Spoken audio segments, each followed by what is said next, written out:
नमस्कार दोस्तों आज हम लोग देखने जा रहे हैं selection of electrical equipment in hazards area.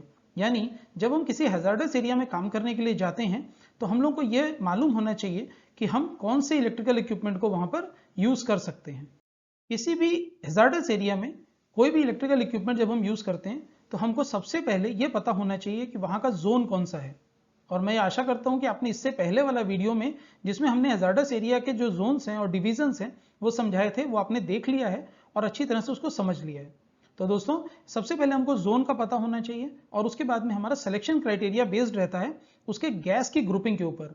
ये हम इस बार समझने जा रहे हैं। साथ ही साथ में उसका टेम्परेचर का क्लासिफिकेशन, यानी उस एरिया का टेम्परेचर और उस इक्विपमेंट का टेम्परेचर कैसा है।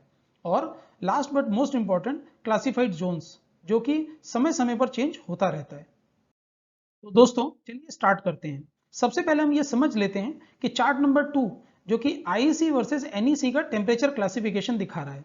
दोस्तों टेम्परेचर ये डिग्री सेंटीग्रेड में होता है और कहीं कहीं पर यह डिग्री फॉरेनहाइट में भी रहता है। यहां पर हमने इसको डिग्री सेंटीग्रेड में यूज किया है जो अमूमन इंडिया में सब जगह यूज किया जाता है।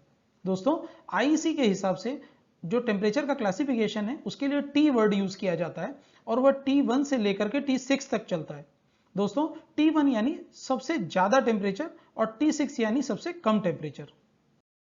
तो दोस्तों जैसा कि आप इस चार्ट में देख रहे हैं कि T1 में 450 डिग्री दिया हुआ है, यानी ये जो क्लासिफिकेशन है ये उस इक्विपमेंट का है जिसका 450 डिग्री तक टेम्परेचर जा सकता है। और T6 वो इक्विपमेंट है जिसका टेम्परेचर जो है वो 85 डिग्री या उससे कम रहेगा। तो दोस्तों जब भी आप कहीं पर क्लासिफिकेशन करने के लिए जा रहे हैं तो ये चीजों को हमेशा ध्यान में रखें कि T1, T2, T3, T4, T5, T6 कैसे दिए जाते हैं और इसका टेम्परेचर का कितना रेंज रहता है। तो चार्ट नंबर 3 की तरफ देखते हैं। इसको समझना बिल्कुल ही आसान है। सबसे पहले आप देख रहे हैं कि spontaneous ignition temperature of the gases in temperature in degree centigrade, जो कि व्हाइट कलर का जो वर्टिकल है उसमें दिया हुआ है। इसमें सबसे नीचे है 450 डिग्री से कम। तो दोस्तों अगर कोई जो गैस है वो 450 डिग्री से ज्यादा टेम्परेचर पे जाकर के जलती है और आप उसमें T6 यानी जिसमें इक्विपमेंट का टेम्परेचर 85 डिग्री ही मैक्सिमम हो सकता है, आप उसको उसके अंदर में आराम से इंस्टॉल कर सकते हैं। तो जैसा कि आप देख रहे हैं कि उसको येलो में रखा गया है। इसी तरह से जैसे पहली लाइन है T6 की, इसको अगर आप देखते हैं तो T6 वाला जो है वो किसी भी जगह पर लगाया जा सकता है। लेकिन अगर हम T5 वाले को देखें तो उसमें नीचे से ऊपर की तरफ चलते हैं तो वो येलो रहता है, लेकिन जैसे ही वह 85 टू 100 डिग्री सेंटीग्रेड वाली गैसेज में आता है तो वहां रेड हो जाता है। एक ब्लॉक उसका आप देखेंगे तो वो रेड है। इसी तरह से T4 वाले में 135 डिग्री सेंटीग्रेड तक का टेम्परेचर इक्विपमेंट का हो सकता है। तो उसमें जैसे ही वो 100 से अबव जाएगा तो वहां पर वो गैसेस के जलने के चांसेस हो जाते हैं, इसलिए वो एक्सप्लोजन डेंजर में रहता है। इसी तरह से T3 वाले को 135 डिग्री से ज्यादा पे नहीं लगाना है, T2 वाले को 200 से ज्यादा वाले पे नहीं लगाना है और T1 वाले को तो 300 से लेकर 450 डिग्री वाले में भी नहीं लगाना है, क्योंकि यहाँ पर टेम्परेचर जो है इक्विपमेंट का वो 450 डिग्री जा सकता है। तो हम लोग को उसको उस एरिया में नहीं लगाना है जहां पर गैसेस जो हैं वो 300 डिग्री पे ही जलने लगती हैं। तो दोस्तों टेम्परेचर के बारे में हमने अच्छी तरह से जान लिया है, लेकिन उससे भी इंपॉर्टेंट होता है उसका गैस ग्रुप। तो चलिए देखते हैं गैस ग्रुप के बारे में। दोस्तों सबसे पहले हमको करना है फ्लेमेबल मटेरियल का क्लासिफिकेशन, यानी उनकी 3 क्लासेस होती हैं। पहली है क्लास 1, जहां पर फ्लेमेबल गैसेस या वेपर्स जो होती हैं वो इतनी क्वांटिटी में प्रेजेंट होती हैं कि वो एक्सप्लोजिव या इग्नाइटेबल मिक्सचर बना सके, तो इसको कहलाता है क्लास 1। क्लास 2 होता है जहां कंबस्टिबल और कंडक्टिव डस्ट प्रेजेंट हो सकती हैं, इनको बोलते हैं क्लास 2। और क्लास 3 जो है इसमें इग्नाइटेबल फाइबर्स आते हैं, फिलिंग्स आते हैं या मोटे मोटे जो पार्टिकल्स होते हैं वो आते हैं। तो इस तरह से क्लास 1, क्लास 2 और क्लास 3 डिफाइन किए जाते हैं। तो चलिए कुछ एग्जांपल्स देख लेते हैं। क्लास 1 में हमारे पास 4 ग्रुप हैं, ग्रुप ए, बी, सी और डी। तो जो ग्रुप ए है उसमें जो गैस आती है वो है एसिटिलीन। ग्रुप बी में आती है हाइड्रोजन या उसी के जैसी दूसरी गैसेस। ग्रुप सी में आती है इथिलीन या उसके जैसी ही गैसेस। और ग्रुप डी में आते हैं सारे गैसोलीन्स। तो दोस्तों क्लास 1 ये बहुत ज्यादा खतरनाक है। उसके बाद आता है क्लास 2 जिसमें ग्रुप ई आता है यानी कि मेटल डस्ट। उसके बाद आता है ग्रुप एफ जिसमें आता है कोल का डस्ट और ग्रुप जी जिसमें आता है ग्रेन का डस्ट। तो दोस्तों इस तरह से हमारे पास जो 7 ग्रुप हैं वो क्लास 1 और क्लास 2 में डिवाइडेड हैं। क्लास 1 में 4 ग्रुप हैं ए बी सी डी और क्लास 2 में हैं 3 ग्रुप ई एफ जी। तो दोस्तों अभी तक आपने क्लासेस ऑफ फ्लेमेबल मटेरियल और उनके ग्रुप्स को पढ़ा। तो चलिए अभी देख लेते हैं गैस ग्रुप को भी। तो गैस ग्रुप में 4 हैं। पहला है फर्स्ट विच इज मीथेन, दूसरा है 2A which is ammonia, CO, propane, butane, benzene, acetone और मेथेनॉल।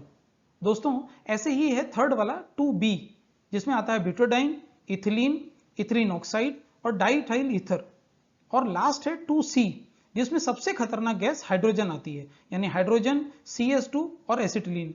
आपको जब भी कोई इक्विपमेंट चूज करना है तो आपको 2C सबसे ज्यादा सेफ्टी देगा, उससे कम सेफ्टी देगा 2B, उससे कम देगा 2A और उसके कम देगा 1। तो आपको इलेक्ट्रिकल का जब भी कोई इक्विपमेंट सेलेक्ट करना है तो आपके पास सबसे अच्छा और सेफ तरीका है 2C को चूज करना, क्योंकि यह इक्विपमेंट हाइड्रोजन जैसे एरिया में भी लगाया जा सकता है। जो लोग गैसेस को जानते हैं और जो इंडस्ट्रीज के साथ में जुड़े हुए हैं उनको मालूम है कि हाइड्रोजन ऐसी गैस है जो जलती है तो फ्लेम भी नहीं दिखाती है और आसपास में सब जगह में भी आग जलती रहेगी लेकिन आपको पता भी नहीं चलेगा। तो जो हमारे इक्विपमेंट हैं अगर उसकी कैटेगरी 2C है तो वो सबसे सेफ है, उससे कम 2B है, उससे कम 2A है और फिर 1 है। तो दोस्तों आपने temperature class T1 to T6 पढ़ लिया है और साथ ही साथ में गैस ग्रुप भी पढ़ लिए हैं जो चारों हैं 1, 2A, 2B, 2C। तो चलिए इसके बीच में मैचिंग करके देख लेते हैं कि कहां पर कौन सा हम टेम्परेचर क्लास का इक्विपमेंट कौन से गैस ग्रुप के साथ लगा सकते हैं। तो जैसे हमारी जो गैस है मीथेन वो आती है गैस ग्रुप 1 में और इसमें T1 ही एप्लीकेबल है, आप सिर्फ T1 वाला लगाएं। उसके बाद में आता है 2A जिसमें आते हैं एसीटोन, इथेन, इथाइल एथोनेट और ammonia, benzenol, ethanoic acid, carbon monoxide, methanol, propane और टॉलिन। इसको आप T1 इक्विपमेंट के साथ यूज कर सकते हैं या यहाँ पर T1 इक्विपमेंट यूज कर सकते हैं। साथ ही साथ अगर एथेनॉल है और एमाइल एसीटेट है, एन ब्यूटेन है और एन ब्यूटाइल अल्कोहल है तो आप यहाँ पर T2 यूज कर सकते हैं। Benzene, diesel fuel, aircraft fuel और एन हेक्सेन में T3 और T4 एसिटाल्डिहाइड और इथाइल ईथर। इस वाले जो गैस ग्रुप है इसमें आप T1, T2, T3, T4 ये 4 आपके पास में है, आप इनको यूज कर सकते हैं। साथ ही साथ में अगर आता है 2B गैस ग्रुप तो उसमें T1 का अगर इक्विपमेंट है तो वो कोल गैस एरिया में ही यूज कर सकते हैं, T2 वाले को इथिलीन में यूज कर सकते हैं। और अगर हमारा गैस ग्रुप है 2C यानी वहां पर हाइड्रोजन प्रेजेंट है तो T1 इक्विपमेंट ही यूज करें और अगर एसिटिलीन है तो T2 यूज कर सकते हैं। बट इन एनी केस अगर वहां पे कार्बन डाइसल्फाइड बन रहा है तो आप T6 भी यूज कर सकते हैं। तो दोस्तों ये आपके लिए एक पहले से प्रिपेयर्ड चार्ट है जो हम लोगों ने थोड़ा मतलब एक्सरसाइज करके निकाला है, ये आपको कहीं पर काम आ सकता है तो आप इसको वेरीफाई करके यूज कर सकते हैं। तो दोस्तों अभी समय आ गया है कि हम recommended protection for various zones समझ लें। सबसे पहले आता है recommended zone method for zone 0। Zone 0 आपको याद होगा कि एक ऐसी जगह जहां पर 1000 घंटे से ज्यादा समय के लिए हाइड्रोकार्बन प्रेजेंट रहते हैं। तो इसमें कोई भी इलेक्ट्रिकल इक्विपमेंट अलाउड नहीं है, बट अगर पॉसिबल नहीं है तो EXI यानी इंट्रिंसिकली सेफ एपरेटस जो है, जो कि बिल्कुल भी छोटे छोटे सर्किट्स जैसे होते हैं या बहुत छोटे इक्विपमेंट होते हैं, आप उनको यूज कर सकते हैं। इसके बाद आता है जोन 1। तो इसके अंदर में जो मोटर्स हैं अगर आपको यूज करनी पड़ रही हैं तो उसमें EXD और EXP टाइप यूज कर सकते हैं। ट्रांसफार्मर्स और कैपेसिटर्स जो हैं वो EXD टाइप होना चाहिए। Control and instrument transformer EXI type होना चाहिए। Lighting fittings EXD, switch gear and control gear EXD और कम्युनिकेशन एंड टेलीफोन इक्विपमेंट्स ये जितने भी हैं ये EXI टाइप के और पोर्टेबल हैंड लैंप्स ये भी EXI टाइप के। आपको P, D, I इनके मीनिंग हमने पहले बताए हैं, नहीं तो हम आने वाली स्लाइड्स में अभी बता देंगे आपको। दोस्तों इसके साथ ही साथ में आता है जोन 2। तो यहां पर जैसा आपने EXD और EXP तो यूज किया ही था मोटर्स को जोन 1 में, बट यहां जोन 2 में आप EXD और EXP अगर अवेलेबल है तो यूज कर सकते हैं, अदरवाइज EXN और EXE दोनों चलेगा। साथ ही साथ अगर ट्रांसफार्मर्स और कैपेसिटर्स हैं तो EXD और EXP यूज कर सकते हैं और कंट्रोल एंड इंस्ट्रूमेंट ट्रांसफार्मर्स हैं तो EXI। लाइटिंग फिटिंग्स EXD के साथ साथ EXE और EXN भी यूज कर सकते हैं। Switch gear and control gear में EXD, EXO और EX भी यूज कर सकते हैं। कम्युनिकेशन एंड टेलीफोन इक्विपमेंट में EXI और पोर्टेबल हैंड लैम्प में EXI ही यूज करना है, इसका कोई भी चेंज नहीं आएगा। तो चलिए दोस्तों सबसे पहले ये समझ लेते हैं कि हमने जो अभी इक्विपमेंट पढ़े EXD, EXP, EXI, EXN ये क्या होते हैं और इनको हम कैसे यूज कर सकते हैं। तो सबसे पहले इनके नाम समझ लेते हैं। जो EXD होता है वो कहलाता है फ्लेम प्रूफ EXD। EXE जो है वो इंक्रीज्ड सेफ्टी यानी बढ़ी हुई सेफ्टी है। EXN जो है वो नॉन स्पार्किंग है, मतलब बिल्कुल भी स्पार्क उससे बाहर नहीं आएगा। EXP जो है ये प्रेशराइज्ड रहता है, इसके अंदर प्रेशर रहता है ताकि कोई भी चीज बाहर से अंदर या अंदर से बाहर ना जाए। और उसके अलावा रहता है EXI जो इंट्रिंसिकली सेफ है, जो सेफेस्ट है, आप इसको भी यूज करते हैं। चलिए आगे देखते हैं। इसके अलावा जो दो हैं which are not so popular, वो है पाउडर फिल्ड जो पुराने जमाने में यूज किया जाता था, दैट वाज EXQ टाइप, और इसके अलावा ऑयल इमर्स्ड, जैसे आपने ट्रांसफॉर्मर्स वगैरह देखे हैं तो ये EXO होते हैं, तो EXO टाइप। तो सबसे पहले समझते हैं व्हाट इज फ्लेम प्रूफ। सो ये वो चीज है जिसमें ड्रग फेस्ट टेस्ट किया जाता है। ये एक जर्मन वर्ड है, drug stands for the pressure and fest testing for strong. तो दोस्तों इस तरह के टेस्ट को करने के बाद में हम ये प्रूव कर सकते हैं कि जब भी इस इक्विपमेंट के अंदर में या उसके इंटरनल में कोई फॉल्ट होगा तो किसी भी तरह का कोई प्रेशर, एक्सप्लोजन या स्पार्क बाहर नहीं आएगा। दोस्तों साथ ही साथ में एक बड़ा ही मजेदार रहता है, जब IEC मार्किंग्स हम देखते हैं तो हमको बिल्कुल भी समझ में नहीं आता है, लेकिन आज हम आपको बहुत ही आसानी से इसको समझने के लिए सिखा देंगे। सबसे पहले लिखा होता है EX, जो आपने समझ ही लिया है कि या तो ये एक्सप्लोजन के लिए लिखा है या एक्सप्लोजन प्रोटेक्शन के लिए लिखा है, तो EX क्लियर है आपको। उसके साथ ही साथ में अगर D लिखा है तो ये टाइप ऑफ प्रोटेक्शन दिखाता है। यहां अगर D लिखा हुआ है तो इसका एग्जाम्पल है फ्लेम प्रूफ, जो आपने अभी पढ़ा। फिर आपने देखा 2 लिखा हुआ है which is the gas group, उसके लिए जो उसका सरफेस का टेम्परेचर वगैरह है, कौन सा गैस यूज हो रहा है, वो सब आता है इसमें। C जो है वो सब डिवीजन है, जैसा आपने 2C पढ़ा था तो उसमें हाइड्रोजन आता था। और T6 यानी ये आता है टेम्परेचर क्लास, इसमें T6 लिखा है which is maximum 85 degree centigrade, which is the most strong class, मतलब इससे अच्छी क्लास नहीं हो सकती। तो ऐसा इक्विपमेंट के ऊपर में अगर लिखा हुआ है तो आप उसको अच्छी तरह से अंडरस्टैंड कर सकते हैं। तो अभी हम लोगों ने पढ़े फ्लेम प्रूफ इक्विपमेंट, तो आपने इसका कंस्ट्रक्शन देखा है या आपने फील्ड में कभी इस तरह के इक्विपमेंट देखे हैं? तो जैसी फोटोग्राफ्स आपको दिख रही है ये इस टाइप के दिखते हैं। ये काफी भारी होते हैं, पूरी तरह से कास्टिंग वाले होते हैं, और अगर एक छोटा लैम्प भी होगा तो उसका वजन भी काफी होता है। तो ये जो इक्विपमेंट है ये इस तरह के दिखते हैं। ये देखिए यहाँ पर ये केबल के लिए भी सिस्टम दिखाया गया, किस तरह का केबल सिस्टम है। और उसके अलावा कंड्यूट की एंट्रीज को सील करने वाला बनाया जाता है, यानी अगर उसके ऊपर एलन की से बोल्ट को टाइट किया जाता है या स्पैनर से उसको टाइट किया जाता है तो उसके बाद उसका बोल्ट जो होता है वो टूट जाता है, और टूटने के बाद में उसको अच्छी तरह से सील कर देता है। या क्लोजअप प्लग जो आप इसमें देख रहे हैं ऑरेंज कलर का, वो क्लोज कर देता है उसको। इसके अलावा जितने भी हमारे स्विच गियर्स रहते हैं उसके अंदर में भी इस तरह का एकदम हैवी कंस्ट्रक्शन रहता है। ऐसा क्यों किया जाता है?